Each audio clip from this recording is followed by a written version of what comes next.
Kenapa rupanya mereka beribadah di situ? Apakah mengganggu nyawa-nyawa kalian? Rupanya semua di sana. Sadarlah.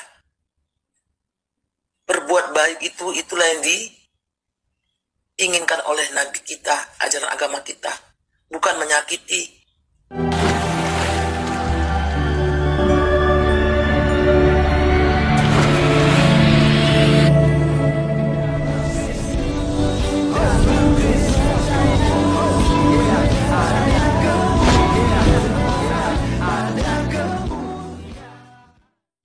Salam Elechem Bisem Yeshua HaMashiach. Salam damai sejahtera dalam nama Tuhan Yesus Kristus untuk kita semua. Teman-teman sekalian, pada video kali ini kita akan menonton ya dan berkomentar satu tentang video yang baru terjadi ya kemarin.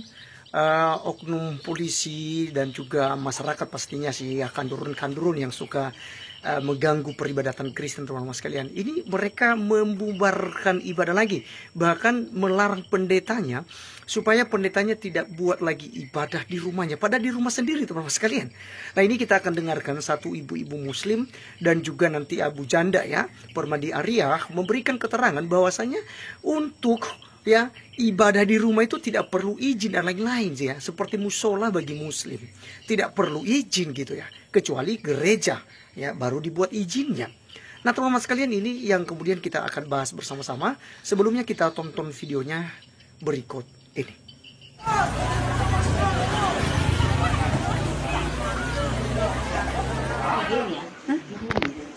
Oke. Udah, Bu. Nyatakan bahwa mulai hari ini tidak akan mengadakan ibadah atau kebaktian lagi. Nyatakan bahwa mulai hari ini tidak akan mengadakan ibadah atau kebaktian lagi di rumah saya tinggal. Demikianlah surat pernyataan ini saya buat. Bab 1 pasal 3 berbunyi, rumah ibadat adalah bangunan yang punya ciri-ciri khusus yang dipergunakan untuk ibadah kecuali tempat ibadah keluarga. Rumah ibadat keluarga itu tidak perlu pakai izin. Apa yang dimaksud rumah ibadat keluarga? Yang dimaksud rumah ibadat keluarga kalau di Islam itu namanya musola, kalau di Kristen itu namanya rumah doa. Ya, jadi untuk kita umat Islam, kalau kita mau bangun musola di ruko, perlu pakai izin nggak? Tidak perlu. Tidak perlu pakai izin. Begitu juga orang Kristen. Orang Kristen mau bikin rumah doa di rumah atau di ruko itu tidak perlu minta izin. Nah, ini penting sekali buat umat Kristen tahu. Jadi supaya jelas, kalian ibadah di rumah, kalian ibadah di ruko tidak perlu minta izin. Itu menurut SKB 2 Menteri. Lagi buat semuanya ya, mohon maaf video ini tidak bisa saya edit.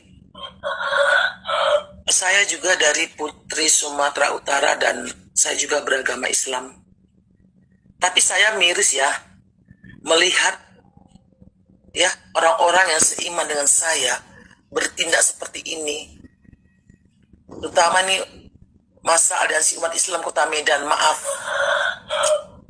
ingat ya saudara-saudaraku, kita adalah negara demokrasi, negara yang berketuhanan yang Maha Esa.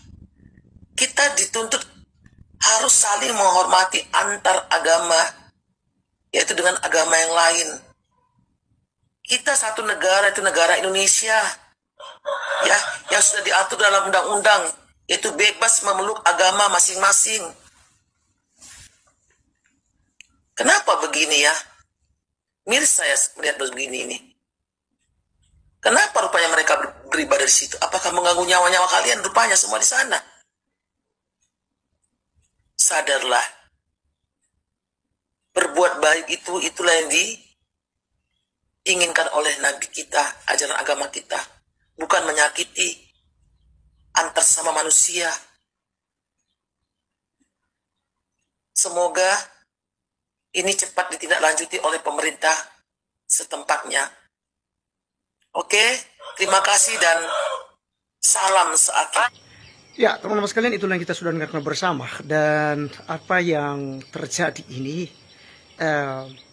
bukan barang baru gitu ya. Udah sering sebenarnya terjadi, tapi ya kita bingung dengan pemerintah kita yang kemudian itu tidak tegas dalam hal ini. Ya, kita berharap memang ya dengan presiden baru yaitu Pak Prabowo dan Pak Gibran ya, jika nanti sudah resmi, sudah sah menjadi Presiden Republik Indonesia, kita berharap teman-teman sekalian mereka akan memperhatikan ini ya, Bukan hanya saja bikin teguran-teguran dengan pidato, tapi memang harus bertindak ya. Gerakan aparat ya, ada apa namanya itu ya, yang berhak di situ ya untuk mengamankan peribadatan ya. Jadi apa yang disampaikan oleh ibu-ibu tadi juga itu kita melihat bahwa dia mengerti gitu ya, betapa sakitnya orang Kristen ketika ibadahnya dibubarkan. Karena ya kita harus cubit diri kita sendiri, teman-teman sekalian. Cubit diri kita sendiri, dan kalau merasa sakit, demikianlah ya orang-orang lain ketika dicubit. Ya, bayangkan saja kalau pembubaran ibadah ini dilakukan di masjid, dilakukan di musola-musola, dilakukan di tempat-tempat ibadah orang-orang Kristen. Bayangkan teman-teman sekalian, apa yang akan terjadi di situ. Jadi kita bersyukur ya dengan adanya ajaran para pendeta kepada kekristenan untuk terus sabar, untuk terus mengutamakan kedamaian ya, dan tetap berdarah dingin dalam menghadapi persoalan-persoalan pembubaran ibadah ini. Tapi coba jika tidak, pastinya akan terjadi perkelahian, bunuh-bunuhan, dan lain sebagainya bisa terjadi. Nah kemudian tadi simak juga apa yang disampaikan oleh Abu Janda. Jelas teman-teman sekalian, bahwa memang untuk rumah doa di rumah-rumah orang Kristen itu tidak ada masalah. Ya, yang menjadi masalah adalah ketika gereja didirikan sembarangan tanpa izin. Tapi kalau rumah pribadi digunakan untuk peribadatan oleh orang Kristen, ya tidak masalah, gitu ya. Jadi ya, memang setan itu tidak pernah senang, setan itu tidak pernah bahagia ketika anak-anak Tuhan itu mendirikan ibadah kepada Tuhan, ya. Jadi Firaun di akhir zaman ini begitu muncul ya.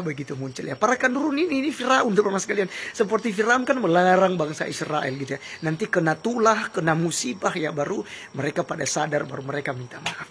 Ya, jadi teman-teman sekalian tetap semangat, tetap bersukacita, tetap berkata bahwa Yesus Kristus adalah Tuhan. Tetap mempercayakan kepada pihak aparat juga ya. Kita jangan sampai anarkis teman-teman sekalian, tapi kita serahkan kepada aparat.